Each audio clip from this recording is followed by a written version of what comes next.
I'm Dr. Eliza Chen, and I never thought my last trip would be quite like this.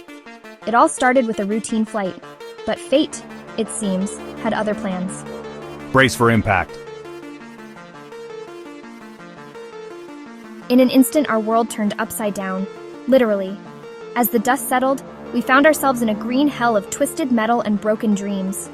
Is everyone okay? We need to get out of here. The fuel tanks could explode. This can't be happening. I have a meeting in New York tomorrow. Mom, Dad, where are you? Easy does it. Watch your step. There's debris everywhere. Thank you, Carlos. I thought I was stuck for a moment there. It's just a small cut, Zara. You're being very brave. Amidst the chaos, I saw a microcosm of humanity. The soldier, the scholar, the businessman, and the child. Each of us, strangers united by tragedy. Listen up. We need to assess our supplies and secure the perimeter. This jungle isn't going to be friendly once night falls. Are you crazy? We should stay with the plane. That's what they always say in movies. Carlos, this isn't a movie. We need to think practically here. As tensions rose, I realized that our greatest threat wasn't the jungle, but our own fear and mistrust. Hey everyone, look what I found. And there it was. A sight that took our breath away. Hidden in the heart of this unforgiving jungle, a city of gold and secrets. Its scale and beauty were beyond anything we could have imagined. Incredible. The architecture, the integration with the natural environment, this could be the discovery of the century. It could also be dangerous. Who knows what's in there?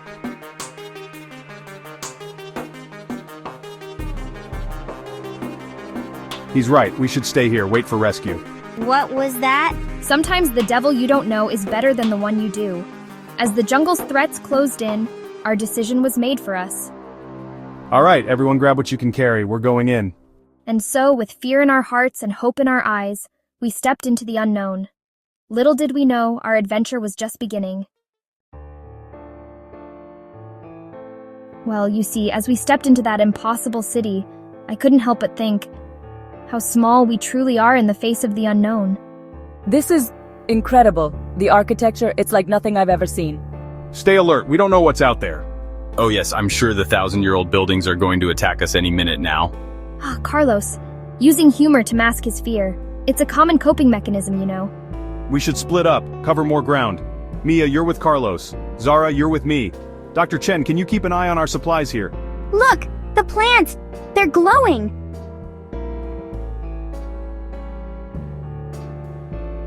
Now how should I put this?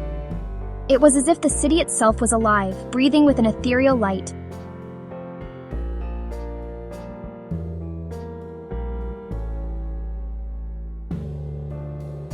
Carlos, look at this. Is that us? How is that possible? Not us specifically, but it's showing the city's history. And look, this part here, it's changing. If I can just get this to work, we might be able to send a distress signal. Jack, I think something's watching us.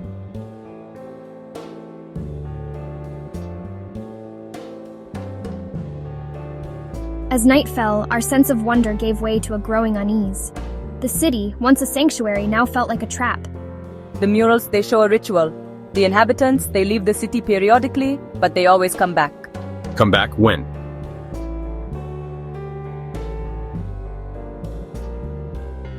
I think we're about to find out. And just like that, our little group of survivors faced a new challenge. One that would test not just our will to survive, but our ability to understand and connect across the boundaries of language and culture.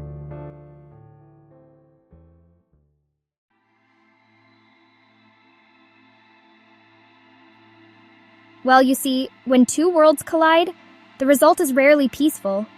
As the city dwellers returned, their bioluminescent garments painting the night with an otherworldly glow, I couldn't help but think. We were about to get a crash course in interstellar diplomacy. Everyone stay calm. No sudden moves. Their bioluminescence must be a form of communication. Look how the patterns shift and change.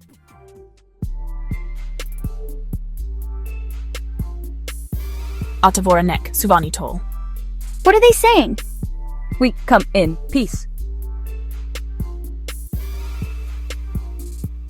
The pitfalls of nonverbal communication. One wrong move, and you could be declaring war instead of peace.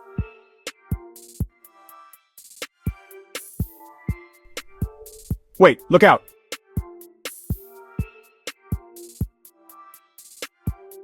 And then in a moment that could only be described as pure instinct, Jack did something that would change everything.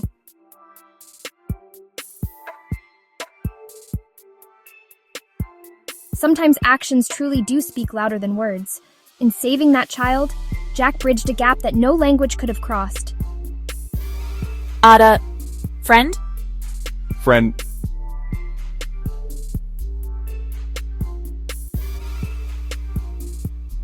But fate, it seems, wasn't done with us yet.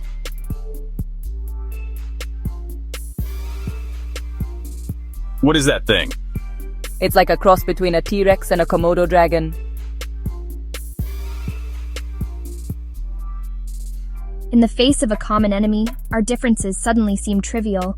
But as the beast attacked, I realized our troubles were far from over.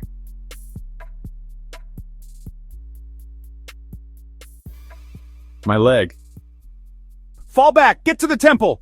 As we retreated, I couldn't help but think, sometimes it takes a monster to reveal our humanity. But would it be enough to save us?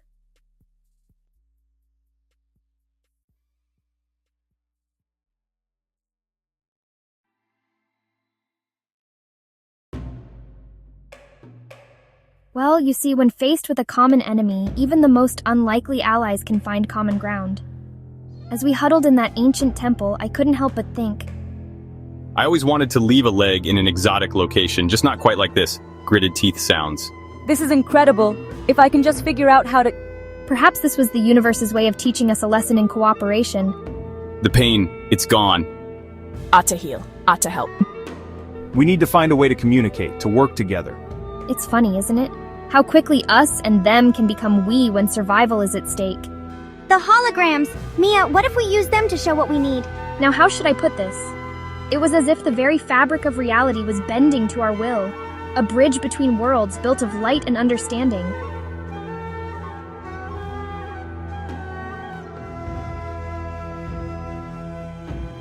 Ada, sky people, Ada need skyboat?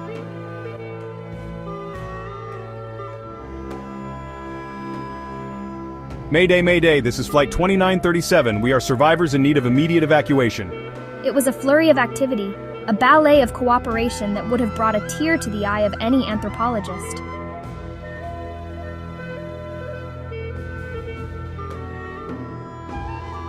Ada ready. Ada fight. Or sentimental old doctor. Look! And in that moment, as ancient technology met modern desperation, I realized that perhaps our crash landing wasn't a catastrophe after all. In the face of the extraordinary, we found strength in our differences and hope in our shared humanity. Perhaps it was the beginning of something extraordinary. As our rescuers approached, I couldn't help but chuckle. We came looking for salvation and found it, not from the sky, but from the very people we once feared. As our rescuers approached, I couldn't help but chuckle. We came looking for salvation and found it, not from the sky, but from the very people we once feared. In the end, we all learned a valuable lesson. In the face of adversity, our differences truly do become our strengths. And sometimes, the greatest discoveries are not of lost cities or advanced technologies, but of the boundless capacity of the human spirit to adapt, to understand, and to connect.